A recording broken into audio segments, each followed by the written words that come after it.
አሊያና ጂያን ቦራን ቢነሳም ባይነሳም ለሁለቱም ከባድ ፈተና ይዞባቸው ይመጣል። በተለይ ደግሞ አሁን ጂያን ስሙ ከጠራለት በኋላ ባለፈው ዕለት እሱ ወታደሮች ላይ እንዳልተኮሰባቸው ከተረጋገጠለት በኋላ ነፃ ሆኗል። አሁን ከዚህ በኋላ ፖሊሶችም አባረሩትም። ካምቢዮር በተደረገለት ቀዶ ሕክምና ከዚህ በኋላ ማየት ይችላል። ከነፃ ሆኗል። ሻይን ግን ከብዙ ነገሮች ጋር እየታገለ ነው ያለው። ሻይን አሁንም ቢሆን በጥንቃቄ ሕክምናውን እየተከታተለ ነው ያለው። ናሬ ዛሬ ከወንድሟ ጋር ከነ አሊያ ጋር በመሆን ወደ ገበያ እየሄደች ነበር።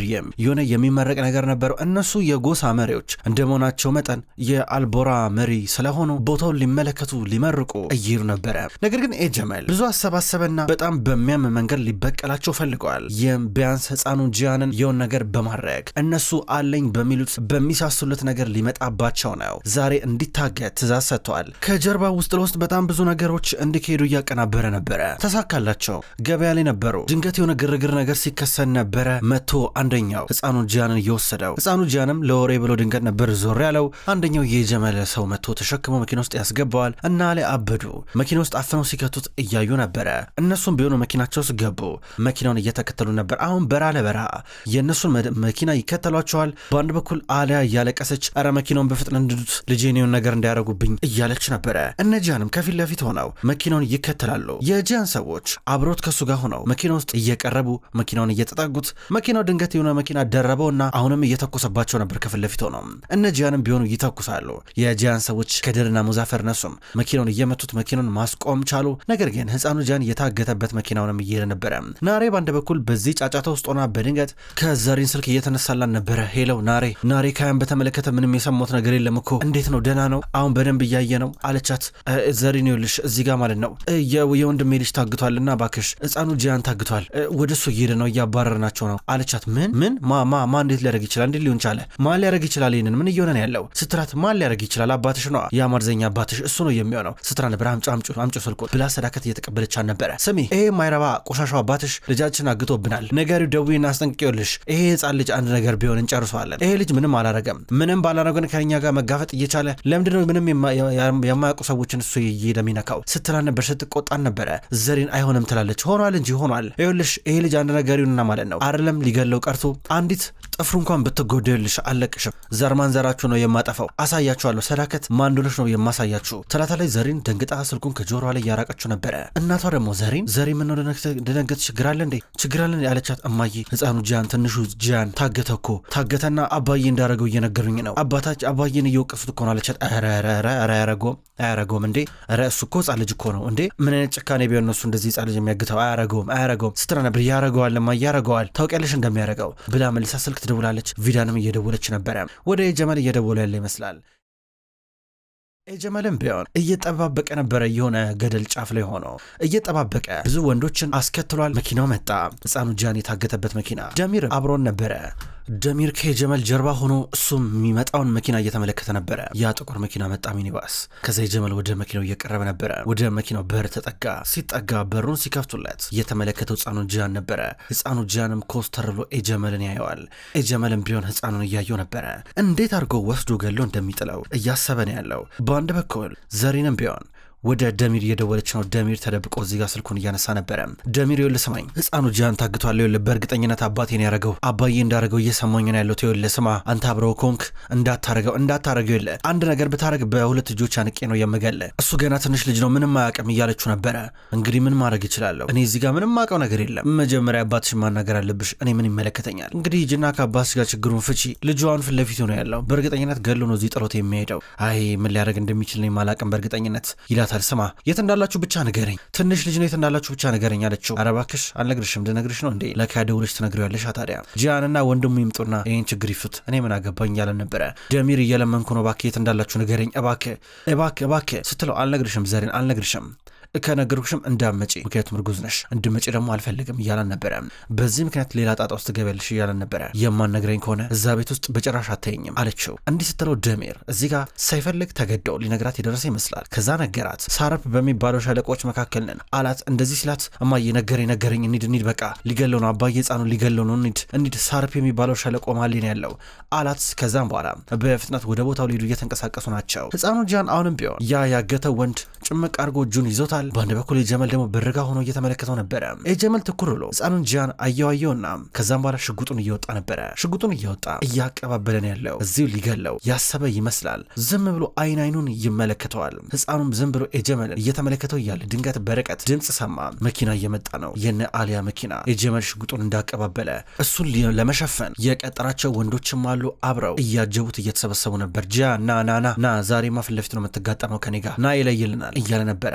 ከዛ በኋላ ጂያን መጣና መኪናውን አቁሞት እየወጣ ሁሉም ሽጉጥ ተደቃቀነው። ይኸውልህ ልጁ እዚህ መኪና ውስጥ ነው ያለው። እሺ ሁሉም ነገር እኔ በማረገው ነገር ይወሰናል። እኔ ትንሽዬ ምልክት ሰጣለሁ፣ ልጁን ይገሉታል። ስለዚህ ሽጉጥን አውርድ እያሉ ነበር። ጂያንም ቢሆን የጀመል ሽጉጥን አውርድ መጀመሪያ አንተ አውርድ ብያለሁ ብሎ እየለመነው ነበረ። እንዲህ ያለ እየጠየቀው በአንድ በኩል የነ አሊያ መኪና እየመጣ ነበረ። ህፃኑ ጂያን አሁንም መኪና ውስጥ እንዳለ ዝም ብሎ ነገሩን ይጠባበቃል። ደሚር አሁንም በርቀት እየተከታተለ ነው ያለው። አንድ ባንድ የሚሆነው ነገር ሽጉጥን አውርድ፣ የጀመል ሽጉጥን አውርድ፣ ልጁ ነፃ መሆን አለበት እያሉ ነበር። አንተ ራስህ አውርድ፣ አሁንም ልገሉ ይችላለሁ እያለ ነበረ። ተው ሽጉጥን አውርድ እያለው በአንድ በኩል አሊያ ከመኪና ውስጥ ወጣች። ዴኒስ ብላ በአንድ በኩል ህፃኑ ጂያን ወዳለበት መኪና ልትገባ ነበረ። ከዛ በኋላ እሱ እገልሻለሁ እያለ ጀመል ሲያስፈራራ ጂያን ደግሞ እሷን እየጎተተ ነበረ። ሰዳከትን ብትሆን ተጠንቀቂ እያለቻት ነበር። ጀመል ስማ፣ ልጅ ህፃን ነው ገና ምንም ነገር አያውቅም። እሱን በመግደል ምንም የምታገኘው ጥቅም የለም፣ ምንም የምታገኘው ነገር የለም እባክህ እያለችው ነበረ። በአንድ በኩል ጀመል ደግሞ እተኩሳለሁ በተለይ ጂያን አንድ ነገር አረጋለሁ በልና ልጁም ይሞታል፣ አንተም እዚህ ትሞታለህ። ትሰማለህ አይደለ? ማናችሁም ከዚህ አታመልጡም እያል ነበረ። ጂያን በቃ ሽጉጣችሁን አውርዱ፣ ሽጉጣችሁን ዝቅ አድርጉ ብለ አሊያ እየጮች ነበር። አውርዱ ሽጉጣችሁን እያለ ጀመልም ይቆጣል። ጂያን ተስፋ ቆረጠ። አውርዱ ሽጉጣችሁን፣ እሺ በቃ ዝቅ አድርጉ እያለ ነበረ። ሁሉም ተራ በተራ ሽጉጣቸውን እያወረዱ የጀመል ደግሞ እያንዳንድሽን እዚህ ገልሻለሁ ብሎ ይዝታል። ሽጉጣችሁን አውርዱ፣ በቃ ይሄው ልጁን ስጠን እያለ ጂያን ይቆጣል። ባልሰጥስ ምን ታመጣለህ? እኔ ምልክት እሰጣለሁ፣ እኔ ምልክት መስጠት ነው የሚጠበቅብኝ፣ እዚህ ይሞታል እያለ ነበር። ጀመል አይሆንም ልጅ ምንም ያደረገው ነገር የለም እባክህ እያለችው ድንገት ቪዳ መጣች። ጀመል ምን እያረክ ነው ያለው? ጀመል ምን ረምሰራው እያለችው ራቂ ገልሻለሁ፣ ዞር በይ ገልሻለሁ፣ ተኩሳለሁ እያለ ጨራሽ እሷ ላይ እየዛተባን ነበር። ጀመል አንተ እኮ ነህ ሻይን እንደዚህ እንዲሆን ትልቁ ምክንያት አንተ ነህ ሲለው ነበር። ውሸት የእናንተ ችግር ነው፣ ይሄ የእናንተ ቅንብር ነው፣ የእናንተ ውሸት ነው፣ አንድ ባንድ የምትሉትን ነገር አላምንም ከዚህ በኋላ እያለ ነበር። ከዛ ቪዳን አይቻለሁ እኮ ባይኔ፣ እኔ ግን አይቻለሁ ባይኔ ስትል ነበረ። ተናዶ ዞር ብሎ እያያን ነበረ። እነ ጂያን ምን እየሆነ እንዳለ አልገባቸውም። አይቻለሁ ቪዲዮን ከሻይን ጋር ሆኜ ቪዲዮን አይቼዋለሁ። እዛ ቪዲዮ ላይ ስትናገር የነበረውን ነገር ሰምቻለሁ። ጀመል ስትናገር የነበረው ነገር ሰምቻለሁ። እዚህ ጋር አትካድ፣ አንተ ነህ የገደልከው እኮ የቦራን ገዳይ አንተ ነህ፣ ቦራንን ገለኸዋል እያለች ነው ሰዳከት። እዚህ ጋር መቋቋም አቃታቴን እየሰማች እየተንገዳገደች ነበረ። የጀመል ደግሞ አሰባሰበና ተናደደ። እኔ ነኝ ያረኩት፣ ምን ልታመጡ ነው? እስኪ እኔ ነኝ የገደልኩት እያለ ይናገራል። እነ ጂያን ደንግጠው እያዩን ነበረ። በዚህ መንገድ አንድም ቀንነቱ ይወጣል ብለው ያሰቡ አይመስልም ነበረ። ደሚሬን በርቀት እያየ ነው ሲሰማ ገርሞት ነበረ፣ ተናደደም ጭመር። በአንድ በኩል የጀመል እኔ ነኝ ቦራንን የገደልኩት፣ እስኪ ምን ታመጣላችሁ? እስኪ ምን እንደምታመጡ አያለሁ፣ እስኪ ምን ታመጣ? እንደውም ይህን ጻድቅ ገና ገድሎ የለ እንዴ እያል ነበር። አንተ ጭራቅ ነህ ብላ ሰዳከት ስጮ እሱ መልሶ ጭራቅ ነሽ እያለ ነበረ። ጭራቁ እኔ ሳልሆን አንቺ ነሽ እያለ ነበረ። እስር ቤት እንድበሰብስ አረጋችሁኝ፣ ካዳችሁኝ፣ እንዳለ መሬቴን ግዛቴን ነጠቃችሁኝ፣ በዛ ላይ ደግሞ ልጄን ነጠቃችሁኝ፣ ጎሳዬን ወሰዳችሁብኝ። እሱ ሳያበቃ ልጄን ከኔ ነጠቃችሁ። ልጄ እናንተ ቤት አይጠፋም ነበረ። ልጄን ከእናንተ ለማረቅ ማድረግ ያለብኝን ነገር አድርጌያለሁ፣ አልተሳካልኝም። ልጄን ወሰዳችሁብኝ፣ እኔም የእናንተ ልጅ ወስደዋለሁ፣ ከእናንተ ነጥቀዋለሁ፣ በመጨረሻ መቃብር ቦታ ነው የምንገናኘው ብሎ ሽጉጡን ወደ መኪናው አዞረ። ሊተኩስ ይመስላል። ድንገት ነበር ጂያን ይሄ ህፃን ልጅ አንተ ልጅ ነው ብሎ ተናገረ። ከዚህ ጀመል ሽጉጡን እንደያዘ ዞር አለ። ምሮ ምትለው እያሉ ነበር ተናደው። ጂያን ሰዳከት አሊያ እስካሁን ድረስ አፍነው ደብቀውት የነበረው ምስጢር ማንም ባልገመተው መንገድ ወጥቷል። እውነት ነው ጂያን ያንተ ልጅ ነው፣ ጂያን የልጅ ነው አለችው። አፉ እየተንቀጠቀጠ ነበር። እንዴት ሆኖ እያል ነበር የጀመል ደንግጦ። እውነት ነው የጀመል እየሰማኝ ነው ስትለው እንዳቀርብኝ እንዳትጠግኝ ይላታል። ቪዳን ደንግጣ እያዳመጠች ነው። እንዳትጠግኝ ይላታል የጀመል። እውነት ነው ስማ ያ ልጅ ያንተ የልጅ ነው አለችው። ውሸት ነው እባክሽ ውሸት፣ አላምንም ያንቺን ውሸት፣ ማታለያሽን አላምንም እያለ ነበር። ሰዳከት ደግሞ እውነት ነው ምክንያቱም ቦራን ልጅህ ነበር አለችው። እንዳትጠግኝ ሊሆን አይችልም፣ ኧረ ሊሆን አይችልም፣ ውሸት ነው፣ እንደዚህ ነገር አላምንም፣ እንደዚህ ማይረባ ነገር ያምናል ብለሽ እንዳታስቢ፣ በዚህ ማሸውጅኝ ይላታል። እውነት ነው ስማ የዛ ዕለት ከዛ ግድል ላይ ገፍትራ ስጥለኝ ያኔ ቦራን በወዴ ነበረ፣ ቦራንን ተሸክሜ ነበረ፣ ቦራን ወለድኩት ከዛም በኋላ ስትለው ደነገጠ።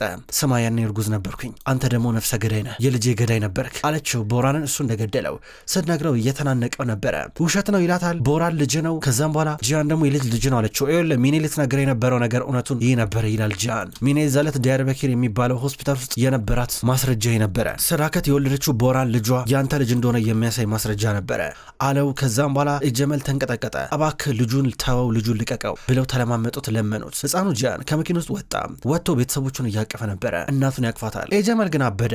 ጀመል እጁን እያወራጨ አይሆንም እያለ ትቷቸው ከነሱ እየራቀ ነው ያለው እና ላይ ሁሉም ሰብሰብ ብለው መኪናቸው ውስጥ ገቡ። ከቦታው እየራቁ ናቸው። እዛ ቦታ የቀሩት ቪዳን እንዲሁም ዘሪን ብቻ ናቸው። ጀመል ደግሞ ግራ እየገባው እየጨነቀው እያለቀሰ ከቦታው እየራቀ ነበረ። የምር አባዬ ነው ቦራን የገደለው የምር እያለች ዘሪን ታለቅሳለች። ጀመል ግራ ገባው። ተራመደና የሆነ ቦታ መጣ። ቦራን ልጅ አይደለም አይሆንም እኔማ የልጄ ገዳይ አይደለሁም ልጄን ያልገደልኩትም አይሆንም አልገደልኩትም ሊሆን አይችልም እያለ ነበረ። ከሰዓታቶች በኋላ ጂያንና አሊያ ህፃኑን ጂያን ይዘውት ወደ ቤት እየመጡ ናቸው። በልበቃ እንቅልፍን ተኛ ይሉታል። እንቅልፉ እንዲተኛ እየጠብቁ ናቸው። ማናቸው ግን የቀደሙ ሰዎች ብሎ ጠየቀ። እንትን ናቸው አንዳንድ ሰዎች እኛ ደስተኛ እንድንሆን አይፈልጉም፣ በእኛ ደስተኛ መሆን ብዙ አይደሰቱም ብሎ ነገረው። ግን እነዛ ሰዎች ያንተን ቦታ ለመውሰድ እየሞከሩ ናቸው፣ እንደዛ ነው ጥሉ እንደዛ ነው ብሎ ጠየቀው። ኧረ እንደዛ አይደለም ትላለች አሊያ። ስህተት ሰርተው ነው ይስተካከላል፣ በቃ አሁን ተኛ አንተ እሺ ብሎ እያባበለው ነበረ። እንዲህ ለሁለት እያባበሉት እንቅልፉ እንዲተኛ እየታገሉ ናቸው። ከዛ በኋላ አሊያና ጂያን ይተቃቀፋሉ። የዛሬዋ ቀን ለነሱ ለሁለቱም ከበድ ያለች ናት። ወዲያው ጂያን እንቅልፉን እየተኛ ነበረ። ሁለቱም ተያይዘው ከዛ ወደ ሳሎን እየመጡ ናቸው። እንደመጡ ገና ሰዳከት ጂያንን ስታየው ጂያን ነው ፈጥነ ጀመልን ግደለው አለችው። አሊያ ደግሞ ተይ ሰዳከት እባክሽ እንደዚህ አትበይ ስትል ነበረ። ግደለው አለበዚያ ሰላም አይሰጠንም፣ ልትገለው ይገባል፣ የሆነ ነገር ማቀናበር አለብን፣ ይሄ ነገር ሊበቃ ይገባል በማለት እየተናገረች ነበረ። ካያ ደግሞ በዚህ ሰዓት ላይ ምናልባት የጀመል ቦራን በህይወት እንዳለ ቢያቀስ አሁን እኮ ምንም እኮ የቀረው የደበቀነው እኮ ሚስጥር እኮ የለም፣ ሁሉን ነገር አውቀዋል አይታወቅም እኮ እያለ ካያ ይናገራል። እኔ ደግሞ ከሁሉም በላይ የሚያስፈራኝ ምናልባት ቦራን በሁለት እግሩ ከቆመና እንደ ድሮ ጤነኛ ከሆነ ያው የጀመል ምን ያህል ብልጥ እንደሆነ ታውቃላችሁ፣ እንዳያሳምነው ነው አሳምኖ እንዳይወስደው ነው በሱ ጎን እንዳያረገው ነው የምፈራው ትላለች። አያረገውም ልጄ ቦራንማ አያረገውም እያለች ስትከራከር ነበረ። በዚህ ምክንያት መከራከር ጀመሩ። ቦራን ወንድም ነው ምንም አያረግም እያለች ሰዳከት ትናገራለች። አሊያ ደግሞ ስጋት አለባት። እንዲህ እያሉ እየተጨቃጨቁ እያለ ድንገት ቭርጉን መጣና ቦራን እኮ ነቃ አላቸው። ተሰብስበው እየወጡ ነበር። አሊያ ቦራንን ለመጋፈጥ በጣም ፈርታለች። ሰዳከት በጉጉት ስጠብቅ ነበረ። ጂያንም ከሞላ ጎደል ፈርተዋል። ስለዚህ እነ ሰዳከት ናቸው ቀድመው የገቡት። ሰዳከት ናሬና ካያ ቀድመው ገቡ። ቦራን ነቅቷል። ቦራን ከተኛበት አልጋ ተነስቷል። አይኑን ከፍቶ እየተመለከታቸው ነበረ። ቦራን የኔ ልጅ እያለች ሰዳከት በጣም ናፍቋን ነበረ። ወደ ልጇ እየጠጋች ነው። እንዲያስታውሳቸው ብዙ እየሞከረች ነው። ድንገት ጂያንም መጣ።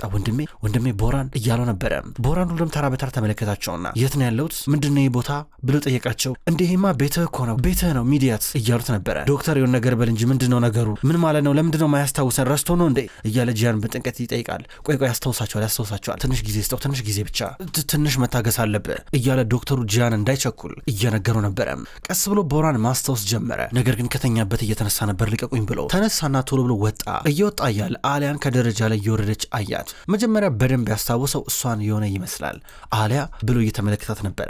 አሊያ ቁልቁል ትመለከተዋለች። አሊያ እያለ እሱ እያያን ነበረ። ጂያን ደስ አለው እሷን ስላስታወሰ። በአንድ በኩል ደግሞ መከፋቱም የማይቀር ጉዳይ ነው። በዚህ መንገድ ቦራን አሊያ ላይ ያፈጠጠባት ድንገት ወደቀ። ሲወድቅ ድጋሚ አፋፍሰውት ወደ ውስጥ ይዘውት እየገቡ ናቸው። ወደ ውስጥ ይዘውት ገቡ። ቦራን ግን ምንም አለው የሆነ አይመስልም። አሁንም ነቃ እንዳለ ነበረ። አሊያ ተከተላቸው እየገባች ነበረ። ቆይ አንዴ ባካችሁ ተረጋጉ ያስታውሳቸዋል ተራ በተራ እያል ነበር። አሊያ ወደ ውስጥ ገባች። ቦራን እየተመለከተችው ነበረ። ቦራን አይኑን ገለጠ። ሁሉንም አንድ ባንድ ማስታወስ ጀመረ። ሰዳከትን እማዬ ሲላት ሰዳከት በደስታ ብዛት ማልቀስ ጀመረች። ልጄ ብላ እያለቀሰች ነው። ካያንም አስታወሰው። አድጋል ትልቅ ሰው ሆናል ይለዋል። ከአመታቶች በፊት ነበር ከዚህ ቤት ወጥቶ ወደ ካናዳ ይሄደው። ናሬንም እያስታወሳን ነው። ደስ አለው። ጂያንንም እንደዚሁ ሁሉንም ተራ በተራ እያስታወሰ። አሊያ ግን ፈርተው ነበረ። በርቀት አያት። አሊያ እያላን ነበረ። አሊያም ስታየው ደንግጣለች። እሱም ቢሆን ደንግጠዋል። የሆነ ነገር እንድታረግ እየጠበቀ ነበረ። እሷ ግን እጇም እግሯም ተይዟል። እያለቀሰች ስትመለከተው ነበረ። እሱ ደግሞ ካልገው ሊነሳ ቀና እያለ ቆይ አትበል እንደሱ አትበል ተረጋጋ እያሉ ነበረ። አሊያ ወደዚህ ነይ እንጂ ይላታል። ነገሮች ግን ለሷ ቀላል አልሆኑም። ቀስ እያለች ተጠጋች። እንዴት ነው አለችው። ደህና ነኝ በጣም ደህና ነኝ ድጋሚ ተገናኘን እያለን ነበረ። አዎ ደስ ብሎኛል ድጋሚ ስለተመለስክ ደስ ብሎኛል እያለች ትመለከተዋለች። ጂያን አሊያ ምን አይነት ከባድ ሁኔታ ውስጥ እንዳለች እየተረዳት ያለ ይመስላል። ዞር ብሎ ቦራን እያየው ነበረ።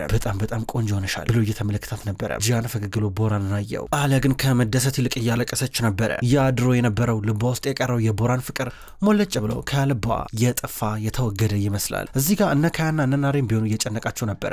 ሰዳከትም እንደዚሁ ብዙ ደስ የማይሉ ነገሮች ከዚህ በኋላ ሊፈጠር እንደሚችሉ ሁሉም ይታወቃቸዋል። ከዛ ቦራን ደግሞ ቀጠለ። አሁንም ቢሆን አይኖችሽ ውስጥ እነዛ ውበቶች ይታዩኛል። አሊያ አሁንም ውብ እንደሆንሽ ነው እያላን ነበረ። ከዛ እያታያትና ዴኒዝ የት አለ ብሎ እየጠየቃን ነበር። ልጁን ለማየት በጣም እየጓጓ ነበረ። ልጄን አምጦልኝ እያለ ነው ያለው። ይምጣና ይሄኝ በጣም ናፍቆኛል ብሎ እየተናገረ ነበር። ይምጣ ብሎ ሲናገር አሊያ እያለቀሰች አሁን አይደለም ቆይ ጊዜውን አይደለም ትላለች። በኋላ እናወራለን ቦራን እሱ እኮ ይደርሳል ተረጋጋሽ በኋላ እናወራለን እያሉ ነበር። ጃን አይሆንም ልጄንማ ማየት አለብኝ ዴኒዝንማ ማየት አለብኝ አሊያ ልጄን አምጮ ልጄን ማየት ፈልጋለሁ ብሎ እዚህ ጋር እሱ እያስጨነቃን ነበረ። አሊያ ደግሞ ቦራን ባካውን ጊዜው አይደለም ተው አሁን እረፍ በቃ እረፍት ነው የሚያስፈልገ እያሉ ነበር። ሰዳከት ደግሞ እንዴ አሊያ ልጁን አምጭለት እንጂ ምን ማለት ነው አባቱ ተመለሰለት እኮ አባቱ መጥቶለታል ጥሪው እንጂ እያለቻ ነበር። እማዬ ዝም በይ እያለ ጃን እዚህ ጋር ጣልቃ እየገባ ነበረ። ሰዳከት ደንግጣ አፏን ከፍታ እያየችው ነበረ። እንዴት ሊሆን ይችላል እያለችው ነበረ። ዴኒዝን አታመጡልኝም አሊያ አታመጩም ዴኒዝን እያለ ቦራን ደግሞ እዚህ ጋር እየጠየቀ ነው። ልጄን አምጡ ብሎ ይጠይቃል። አሊያ አይሆንም ብላ እየጮች ነበረ። ይሁን ነገር እንዳለ የሚፈራ ነገር እንዳለ ግልጽ ነው። ይሁን አሁንም ቢሆን ዴኒዝ የሚያስበው አንተ እንደሞትክ ነው ብላ ጨራሽ ነገረችው። እሺ አሁን እንደሞትክ ስለሚያስብ ላሳይ አልችልም ትንሽ ረፍት አድርግ እያለችው ነበረ። ሰዳከት ደግሞ ሊያንቺ እንዴት እንደዚህ ይባላል ሂጂና ልጁን አምጪለት ልጁን የማየት መብት አለው ብላ እየጠየቀቻን ነበረ። ናሬ ደግሞ እማዬ ቆይ አንድ ጊዜ በቃ ተረጋጊ ቆይ እነሱ ያውቃሉ እያለቻን ነበረ።